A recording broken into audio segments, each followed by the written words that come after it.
Hello दोस्तों, कैसे हो आप लोग। कई लोग ये मानते हैं और कई लोग इस बात पर विश्वास भी करते हैं कि हेयर ट्रांसप्लांट से स्किन कैंसर हो जाता है, हेयर ट्रांसप्लांट में बहुत ज्यादा दर्द होता है या हेयर ट्रांसप्लांट से मेमोरी लॉस हो जाता है। तो ऐसे कई सारे मिथ्स हैं, कई सारी गलत धारणाएं हैं जो हेयर ट्रांसप्लांट के बारे में है, कुछ अच्छी कुछ बुरी।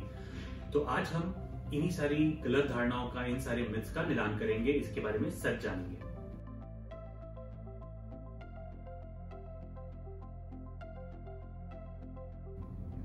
मेरा नाम डॉक्टर गौरांग कृष्णा है। मैं मिडलिंग्स दिल्ली में हेयर ट्रांसप्लांट सर्जन हूं और आज हम बात करेंगे कि हेयर ट्रांसप्लांट से रिलेटेड क्या मिथ्स हैं, क्या वो सही है, कि कितनी सच्चाई है इन बातों में जो कई लोग मानते हैं हेयर ट्रांसप्लांट के बारे में। तो आइए शुरू करते हैं। सबसे पहले कुछ लोगों को लगता है और कई पेशेंट्स मुझसे पूछते भी हैं कि क्या डॉक्टर हेयर ट्रांसप्लांट से हमने सुना है स्किन कैंसर हो जाता है। वेल दोस्तों, इस बात में कोई भी सच्चाई नहीं है, क्योंकि स्किन कैंसर और हेयर ट्रांसप्लांट का कोई रिलेशन नहीं है। न थ्योरेटिकली ऐसा कोई स्टेप है हेयर ट्रांसप्लांट में जो स्किन कैंसर होने में किसी भी प्रकार का रोल प्ले करता हो, और न ऐसा कोई केस रिपोर्ट आया है आज तक।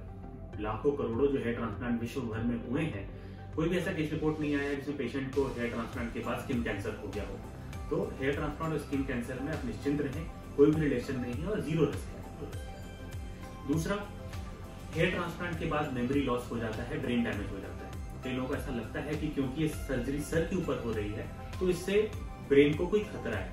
वेल अगेन, ब्रेन सेफ है आपका, क्योंकि हेयर ट्रांसप्लांट बहुत ऊपरी तह का, बहुत ही मतलब बस सिर्फ स्किन तक का ये ट्रीटमेंट है, ये बहुत डीप नहीं जाता है हमारे इंस्ट्रूमेंट्स में। तो जो आपका ब्रेन है वो आपके शरीर की सबसे सख्त हड्डी जो कि आपका स्कल है उससे प्रोटेक्टेड है, और हमारा ऐसा कोई भी इंस्ट्रूमेंट हेयर ट्रांसप्लांट में यूज नहीं होता है जो इस हड्डी में कोई भी छेद कर सके और या आपके ब्रेन तक पहुंच सके। तो इसमें आपको सर में थोड़ा सा दर्द हो सकता है हेयर ट्रांसप्लांट के कुछ दिनों बाद, बट इसमें कोई भी मेमोरी लॉस या ब्रेन डैमेज का जीरो रिस्क है। तो अगर आपको ऐसा लगता है कि कहीं ना कहीं कोई रिस्क है तो ऐसा मत सोचें आप, क्योंकि 1% रिस्क भी नहीं है ब्रेन डैमेज, मेमोरी लॉस का हेयर ट्रांसप्लांट से। तीसरा, हेयर ट्रांसप्लांट से हेयर लॉस बढ़ जाता है। कई लोग बार देखा गया है कि किसी ने हेयर ट्रांसप्लांट कराया और 3-4 साल बाद उसका एक नया बॉल्ड पैच डेवलप हुआ। तो दोस्तों, ये जो बॉल्ड पैच डेवलप हुआ ये हेयर ट्रांसप्लांट की वजह से नहीं हुआ, ये तो नेचुरल प्रोग्रेशन है। मेल पैटर्न हेयर लॉस इसी तरह से चलता है कि पहले आपके आगे के बाल गए, फिर धीरे धीरे पीछे के बाल गए। तो अगर आपने हेयर ट्रांसप्लांट के बाद अपने एग्जिस्टिंग हेयर का केयर नहीं किया, उसका ट्रीटमेंट नहीं लिया, तो फिर धीरे धीरे वो बाल गए, ट्रांसप्लांटेड हेयर बच गए और वो बाल चले गए। तो वो हेयर ट्रांसप्लांट की वजह से नहीं गए हैं, ये नेचुरल प्रोग्रेशन था। जो आप हेयर ट्रांसप्लांट न भी कराते तो भी वो हेयर लॉस होता, उसके लिए आपने मेडिकल ट्रीटमेंट लेना था। नंबर 4, हेयर ट्रांसप्लांट से हमें पूरी डेंसिटी मिल जाती है।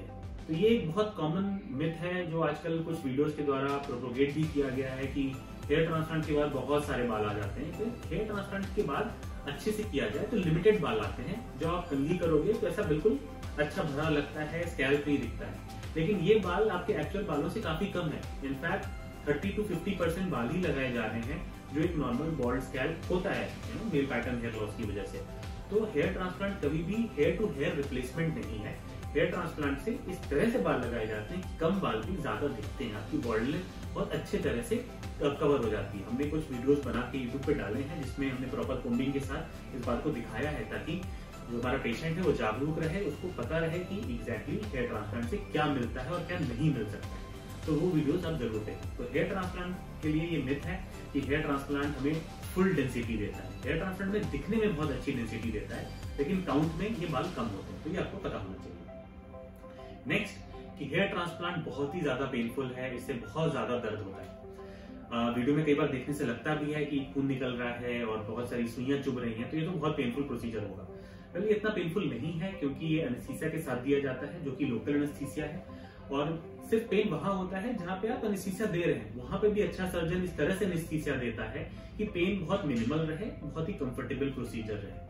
सर्जरी के बाद भी जब एनेस्थीसिया का इफेक्ट धीरे धीरे जाता है, उसके बाद भी पेन बहुत ज्यादा नहीं होता है, क्योंकि जो होल्स बने हैं, जो पंक्चर्स हुए हैं, वो बहुत बारीक हैं और अच्छे तरीके से किए गए हैं। बेशक कुछ लोगों को डोनर एरिया में सर्जरी के 3-4 दिन डिस्कम्फर्ट होता है, थोड़ा थोड़ा एक नैगिंग सा पेन डेवलप होता है, जो टच करने पे या जब आप उसके ऊपर सोते हो तब ये ज्यादा फील होता है। तो वो मामूली पेन किलर्स से बहुत अच्छी तरह से कंट्रोल हो जाता है। तो ये एक मिथ है कि हेयर ट्रांसप्लांट बहुत ज्यादा पेनफुल प्रोसीजर है।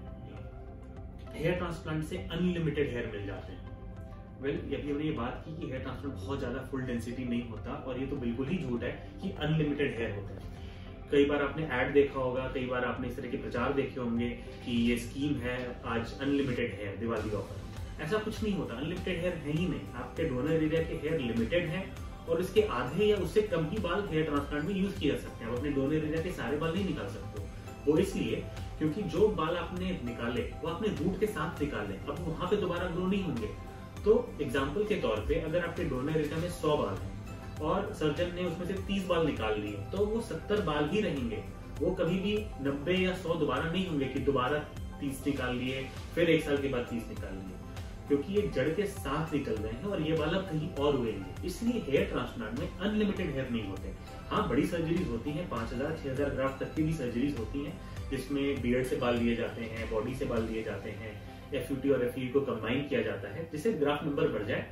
लेकिन कभी भी अनलिमिटेड नहीं है, क्योंकि हमें डोनर एरिया की ब्यूटी को भी देखना है, हमें ओवर एक्सट्रैक्शन नहीं करना है। तो ये भी एक मिथ है कि हेयर ट्रांसप्लांट से अनलिमिटेड हेयर मिलते हैं। अगला, हेयर ट्रांसप्लांट के बाद आप अगले दिन से काम पे जा सकते हैं। अगेन आपने ये कुछ प्रचार देखे होंगे, इसमें लोग बहुत सिंप्लीफाई कर देते हैं चीजों को कि हेयर ट्रांसप्लांट कुछ भी नहीं है, आप आओगे करवा के आप अपने घर चले जाओगे और अपना काम स्टार्ट कर दोगे। ऐसा नहीं है, छोटा प्रोसीजर है, माइनर प्रोसीजर है, लेकिन सर्जिकल प्रोसीजर है। तो इसमें आपने ड्यू केयर करना है, आपने ख्याल रखना है ट्रांसप्लांटेड एरिया का अगले 3 से 4 दिनों के लिए, जिसमें हम रेकमेंड करते हैं कि आप ऑफिस ना जाएं।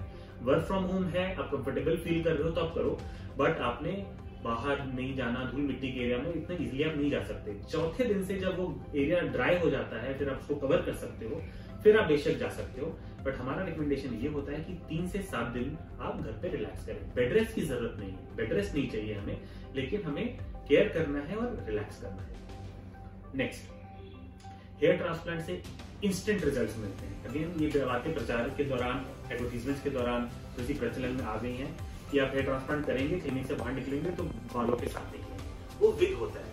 हेयर ट्रांसप्लांट में जड़ें अंदर इम्प्लांट की जाती हैं, जो धीरे अगले 6 महीने साल में धीरे धीरे ग्रो होकर बाल बनाती हैं। इंस्टेंट रिजल्ट सिर्फ विग से या सिंथेटिक हेयर इम्प्लांट से मिलता है, जो कि रियल हेयर ट्रांसप्लांट नहीं है। अगला मिथ है कि हेयर ट्रांसप्लांट के बाद जिंदगी भर दवाइयां खानी पड़ती है। ये नहीं है। देखिए, ट्रांसप्लांटेड हेयर परमानेंट जोन से लिए गए हैं, तो इसमें आपने इसको मेडिसिन की जरूरत नहीं है बचाने के लिए। ये तो बाल बचेंगे, ये बाल ग्रो होंगे और ये बाल रहेंगे, टूटेंगे फिर आएंगे। लेकिन अगर आपके पास एग्जिस्टिंग हेयर है, आपने फ्रंट ट्रांसप्लांट कराया और यहाँ पे बाल हैं और आपको इनको बचाना है, इसके लिए लाइफ लॉन्ग ट्रीटमेंट है। मेल पैटर्न हेयर लॉस के लिए ट्रीटमेंट लाइफ लॉन्ग है, जो गोलियां हो सकती है, लोशन हो सकता है। बट हेयर ट्रांसप्लांट पर से ट्रांसप्लांटेड हेयर के लिए कोई लाइफ लॉन्ग ट्रीटमेंट की जरूरत नहीं होती है। इनफैक्ट 7-8 दिन की जो एंटीबायोटिक्स हैं, पेन किलर्स हैं, वो आप लेते हो, बस इतना ही है। कोई स्पेशल शैम्पू, स्पेशल तेल की जरूरत नहीं होती है ट्रांसप्लांटेड हेयर के लिए। और लास्टली, हेयर ट्रांसप्लांट से बाल गिरना रुक जाते हैं। हेयर ट्रांसप्लांट से सिर्फ बाल उगते हैं, तो जो आपका एरिया बॉल्ड हो गया है वहां पे नए बाल उग जाएंगे। लेकिन अगर आपका हेयर लॉस चल रहा है, वो हेयर ट्रांसप्लांट से नहीं रुकता, उसके लिए अपने मेडिसिन ही लेनी पड़ती हैं या लोशंस लगाने पड़ते हैं। तो कई लोगों को ऐसा लगता है कि हेयर ट्रांसप्लांट करा लिया, मेरे बचे हुए बाल भी रुक जाएंगे, वो हेयर ट्रांसप्लांट से नहीं होता।